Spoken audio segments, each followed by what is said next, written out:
Hello दोस्तों, कैसे हैं सब। मैं हिमांशु स्वागत करता हूं आप सबका आपके अपने चैनल कॉमिक वर्ल्ड पर।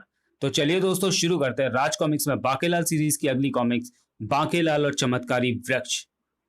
तो दोस्तों, वीडियो अगर अच्छा लगे तो प्लीज लाइक जरूर करिएगा, नहीं अच्छा लगे तो डिसलाइक करिएगा, और जो भी चैनल पर नए हैं तो प्लीज चैनल को सब्सक्राइब जरूर कर लीजिएगा। धन्यवाद। तो चलिए दोस्तों, शुरू करते हैं बाकेलाल और चमत्कारी वृक्ष का पहला भाग। कई मुसीबतों का सामना करते हुए विशालगढ़ की खोज में आगे बढ़े चले जा रहे थे बाकेलाल और विक्रम सिंह। पर बेचारे विक्रम सिंह की तो इस समय बोलती बंद थी।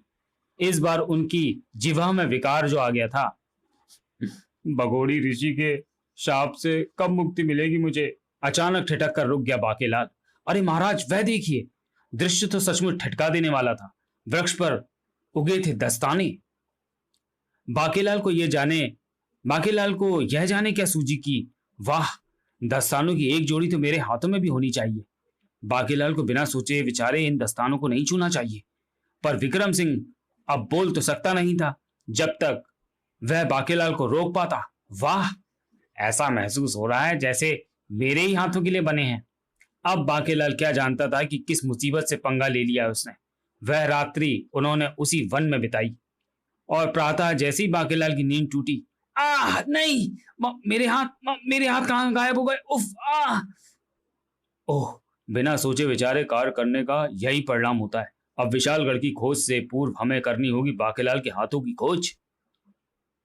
अब बाकेलाल और विक्रम सिंह को करनी थी बाकेलाल की बाजुओं की खोज। महाराज, अब मेरा क्या होगा? अगर मेरे बाजू मुझे वापस ना मिले तो क्या टुंडा ही पहुंचूंगा विशालगढ़? इसी पल विक्रम सिंह की जिह्वा का विकार दूर हो गया, और ओह बाकेलाल, जिह्वा का विकार दूर होते ही अब मेरा एक कान गायब हो गया है। मुझे तो तब प्रसन्नता होगी, वह भी बड़ी भयंकर, जब आप पूरे ही गायब हो जाएंगे महाराज। अचानक पुनः चौंक पड़े दोनों। अरे बाकेलाल, वह देखो, एक वैसा ही और वृक्ष। अरे हाँ, किंतु इस पर जूतियां टंगी हैं, जूतियां उगी हैं, और वह व्यक्ति जूतियों के लोभ में फंस भी रहा है। दोनों शीघ्र उस वृक्ष के निकट पहुंचे। ठहरो, उन जूतियों के लोभ में मत पड़ो, अन्यथा बाकेलाल की तरह तुम भी संकट में फंस जाओगे। किंतु वह व्यक्ति जूतियां पहनकर चलता बना। उसने मेरा कहा नहीं माना, अब भुगतेगा। बाकेलाल, हमें उसके पांव से वह जूतियां निकलवानी होंगी। बाकेलाल, आओ हमारे साथ। मैं क्यों बचाऊं उसे, जब मेरे हाथ नहीं रहे तो उसकी भी टांगे क्यों रहें। किंतु मरता क्या ना करता, उसे विक्रम सिंह के साथ जाना ही पड़ा। कुछ और आगे बढ़ते ही, बाकेलाल, वह रहा वो व्यक्ति, हमें उसके पांव से वह जूतियां निकलवानी ही होंगी, अन्यथा प्रातः तक शायद वो अपने पांव पर चलने के काबिल नहीं रहेगा। ये मोटा फिर किसी मुसीबत में फंस पाएगा। मेरी बाईं आंख फड़कनी शुरू हो गई है।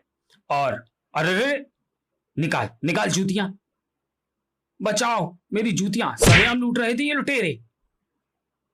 सरेआम यह लूटपाट भला कौन बर्दाश्त करता, और ये टुंडा होकर भी चोरी कैसे करता है।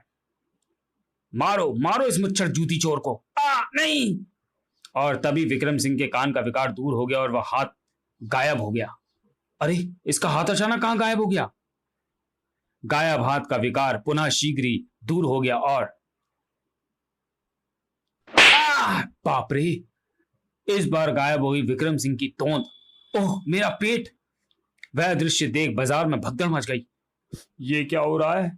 ये दोनों साथी कोई बहुत बड़े जादूगर दिखते हैं। भागो, कहीं हमें भी खड़े खड़े गायब न कर दें।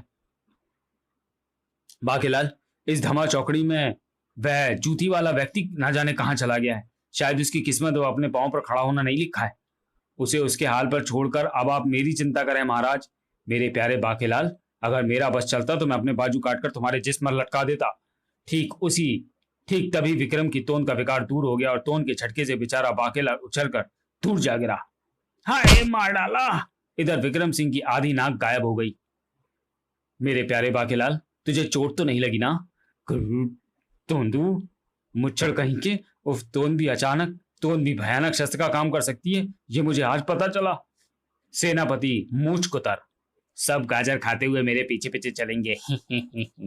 अचानक, ओ ये क्या, सेनापति मूछ कुतर के रहती ये भागम भाग। ठहरो, कहां भागे जा रहे थे तुम सब? सेनापति जी, दो जादूगर नगर में प्रवेश करके लूटपाट मचा रहे हैं। हमने उन्हें रोकने की चेष्टा की तो अपने जादू के बल पर उन्होंने हम पर वार की है। मैंने बड़े बड़े जादूगरों की खाट की है, खड़ी की है, वे दोनों मेरे हाथों से नहीं बच सकते। और ओह, यही लगते हैं वे दोनों जादूगर लुटेरे। वाह बाकीलाल, आनंद आ गया फल खाकर। यह लो, यह आम तुम भी चूसो। आनंद तो अब आएगा महाराज, जब वे सैनिक हमारे निकट आकर हमारा नाम पता पूछेंगे। सैनिक? महाराज, इस बार मेरी मानिए और सैनिकों के यहाँ पहुंचने से पूर्व भी भाग निकलिए। मेरी बाईं आंख ऐसे वैसे ही नहीं फड़कती। बाकीलाल, तो तुम ठीक हो, तुम ठीक कहते हो। भाग भाग चलते हैं, आओ। यह देख सेनापति मूछ कुतर की मूछ का एक एक बाल क्रोध से खड़ा हो गया। और मेरी गाजर लाओ, मेरा मतलब है मेरी तलवार लाओ। आए, सब चले गए, पर मेरे बिना उन जादूगर की खाट कैसे खड़ी होगी? ही हा, दोनों की मूछें कुतर डालूंगा। विचित्र नगरी के सेनापति मूछ कुतर का नाम सुनकर ही बड़ी बड़ी मूछों के रोंगटे खड़े हो जाते हैं। ही हा हा हा हा हा। सैनिक खाली हाथी लौट आए। सेनापति जी, हम उनका पीछा कर रहे थे, पर एकाएक ही वे दोनों न जाने कहां गायब हो गए। क्या अपमान! सेनापति मूछ कुतर की मूछों का घोर अपमान है ये। हमने बड़े बड़े जादूगरों की खाटें खड़ी की हैं और ये दो जादूगर हमारी खाट खड़ी कर गए। ही हा, गाजर खाते हुए मैं पूरे नगर में फैल जाओ और उन दोनों गाजरों, मेरा मतलब है उन दोनों जादूगरों को मेरे सम्मुख प्रस्तुत करो। जाओ। ही हा। जो आज्ञा सेनापति जी। तब तक रात्रि का अंधकार फैलने लगा था। इधर बाकीलाल और विक्रम सिंह छिपे बैठे थे शैतान घोड़ों के अस्तबल में। उफ महाराज, अश्वों की लीद की बदबू से मेरे मस्तिष्क की नसों में भूकंप सा आया हुआ है। किंतु बाकीलाल, मैंने तुम्हारी नाक तो बंद कर रखी है।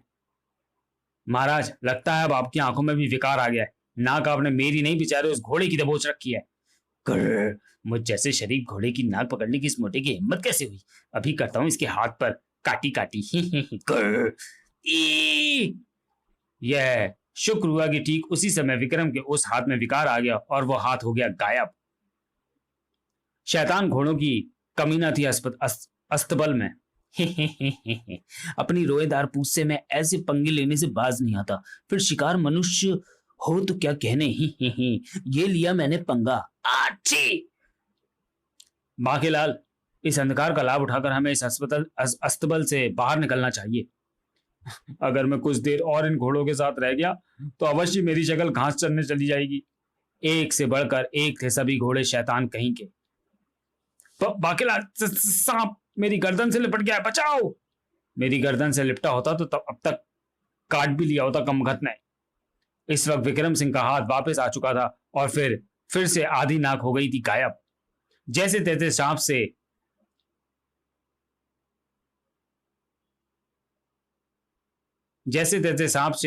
सांप से जान बचाकर वे दोनों वहां से भाग निकले। कैसा डराया मूर्ख को! रुकना नहीं महाराज, पता नहीं ये मुसीबतें हम पर ही क्यों टूटती हैं। द्वार पर खड़ा वह घोड़ा भी पूरा पंगेबाज ही निकला। उफ! मैं हूं अड़ंगा, मैं वो भला हूं जिसे अड़ंगी लगाए बिना खाना हजम ही नहीं होता। हो गया ना खाना हजम। और उस वक्त चौंक पड़े दोनों। महाराज, सैनिक! बाकीलाल, ये तो हमें ही तलाश कर रहे हैं। ही हा, ढूंढो उन दोनों को। नगर को चारों ओर से घेर लिया गया है। वे नगर में ही कहीं होने चाहिए। अब जब तक मैं उनकी खाट ना खड़ी कर दूंगा, मुझे गाजर मूली कुछ भी हजम ना होगा। ही हा, ढूंढो। बाकीलाल व विक्रम सिंह चुपचाप प्रवेश कर गए उस घर में। ईश्वर का धन्यवाद कि उसने हमें यह खुली खिड़की दिखा दी, जहां से भीतर प्रवेश करके हम इन सैनिकों की पकड़ में आने से बच सकते हैं। भीतर पहुंचकर खिड़की बंद करते ही विक्रम सिंह फुसफुसा उठा। बाकीलाल, हमने कोई अपराध थोड़ी किया है, क्यों ना हम स्वयं को सेनापति के हवाले कर दें। महाराज, अपने पूर्व अनुभवों के आधार पर मुझे यह कदम उठाना गवारा नहीं हो रहा, अन्यथा मैं वही करता जो आप कह रहे हैं। ठीक तभी उछल पड़े दोनों। महाराज, वह खिड़की पुनः खुल रही है। अवश्य सैनिकों को हमारी भनक लग गई होगी। और फिर दोनों फौरन एक अलमारी के पीछे छिप गए।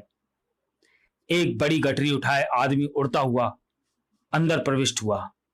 भीतर पहुंचते उस व्यक्ति ने डिबरी जलाई। ओह, ये तो वही व्यक्ति है बाकीलाल, जिसके कारण हम अभी तक इस संकट का सामना कर रहे हैं। रहस्य गहरा रहा है महाराज। यह उड़कर भीतर कैसे आया और इसकी पीठ पर टंगे इस बोरे में क्या है? कक्ष में हल्का पीला प्रकाश फैल गया। तब हा हा हा हा हा, मुद्राएं ही मुद्राएं।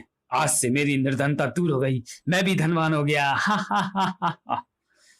इसके पास इतना धन कहां से आ गया? अवश्य यह व्यक्ति चोर है और धन कहीं से चुरा कर लाया है। वह व्यक्ति तो स्वप्न में भी बांकेलाल और विक्रम सिंह के वहां उपस्थित होने की कल्पना नहीं कर सकता था। और ये सारा माल इन जूतियों का, और ये सारा कमाल है इन जूतियों का। चमत्कारी जंगल में जिसे भी दिखाई पड़ जाए कोई चमत्कारी वृक्ष, समझो उसकी नैया लग गई किनारे। और फिर जैसे ही दंडवत प्रणाम करके उस व्यक्ति ने सिर उठाया, ओह, चमत्कारी वृक्ष से तोड़ी हुई जादुई मूर्तियां गायब हो गई। किंतु ये स्वर्ण मुद्राएं ज्यों की त्यों रखी हैं। इनके रहते में वैसी 1001 जूतियां खरीद सकता हूं। जय हो चमत्कारी वृक्ष की। अब चकराया बांकेलाल, ये कैसा रहस्य? मैंने चमत्कारी वृक्ष से तोड़कर दस्ताने पहने तो मेरे दोनों बाजू ही गायब हो गए, और इसने जूतियां पहनी तो इसे प्राप्त हुआ खजाना। मैंने क्या पाप किए थे जो मुझे कोई खजाना नहीं मिला? लगता है बांकेलाल भी वही सोच रहा है जो मैं सोच रहा हूं। अगले ही पल, क्यों बच्चू, पहचाना हमें? यह रहस्य तो मैं इससे पूछ कर ही दम लूंगा। तो तुम? हाँ बच्चू लाल, तेरे कारण हम अभी तक संकट में फंसे हुए हैं। सेनापति मुझ को तर चप्पे चप्पे पर हमारी यानी बांकेलाल और विक्रम की खोज कर रहा है। आओ, अब बता कि ये चमत्कारी वृक्ष का क्या चक्कर है, अन्यथा मैं अभी शोर मचाकर सेनापति को इधर बुलाता हूं। नहीं, अगर सेनापति मुझ को तर ने यह खजाना देख लिया तो वो मेरी मुझ को तर डालेगा। तब उसने बताया, मेरा नाम चिंचपोकली है।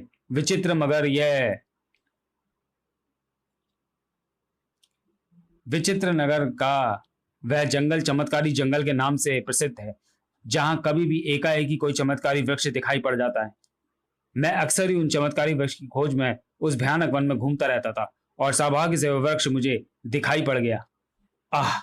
आहा, आज मेरी मेहनत सफल हो गई। ये चमत्कारी वृक्ष मेरा भाग्य बदल देगा। उन जूतियों का चमत्कार देखने के लिए मैंने जूतियां पहनी, और अचानक ही मैं उड़ने लगा। और ये क्या, ये जूतियां पहनती ही उड़कर मैं कहाँ जा रहा हूं? उड़कर मैं पहुंचा एक घाटी में जहां चारों ओर बिखरी थी स्वर्ण मुद्राएं। आहा, स्वर्ण मुद्राएं। वहीं पर एक बोरे में मैंने जैसे ही स्वर्ण मुद्राएं भरी, चिंचपोकले, जल्दी से धन वाला बोरा उठा लो, क्योंकि अब हमें तुम्हें वापस तुम्हारे घर पहुंचाना है। ओह, ये जूतियां तो बोलती भी हैं। इस प्रकार धन का बोरा उठाते ही मैं फिर से उड़ने लगा। और आगे क्या हुआ तुम देख ही चुके हो। यह है उस चमत्कारी वृक्ष का रहस्य जिसकी बदौलत मुझे ये दौलत मिली। किंतु अब तो तुम सेनापति को नहीं बुलाओगे। अगर यह सच कह रहा है तो फिर चमत्कारी वृक्ष से तोड़े गए दस्ताने पहनने के बाद बांकेलाल के बाजू क्यों और कहां गायब हो गए, जबकि उसे भी उन दस्तानों से कोई लाभ होना चाहिए था। महाराज, अब मेरा क्या होगा? मैंने तो अभी इस नगर में किसी का नमक भी नहीं खाया। बांकेलाल, चमत्कारी वृक्ष का रहस्य जानने के लिए हमें एक बार फिर उसी वन में चलना चाहिए। अपने हाथ वापस पाने के लिए मैं नरक में भी जा सकता हूं। आओ बांकेलाल, चलें। इससे पहले कि सैनिक तुम्हें ढूंढते हुए वापस इधर आ निकले, तुम दोनों यहां से अब फूट लो। शुक्र है ईश्वर की, मुसीबत टली। पर मुसीबत कहां टली थी उसकी? ही हा, इतनी रात गई, या तो चोर जागते हैं या फिर जागते हैं सैनिक। तुम क्यों जाग रहे हो? मर गए। तो चलिए दोस्तों, वीडियो को यहीं समाप्त करते हैं और मिलते हैं बांकेलाल सीरीज की अगली कॉमिक्स बांकेलाल चमत्कारी वृक्ष के दूसरे और अंतिम भाग में अगले वीडियो में। तब तक के लिए धन्यवाद।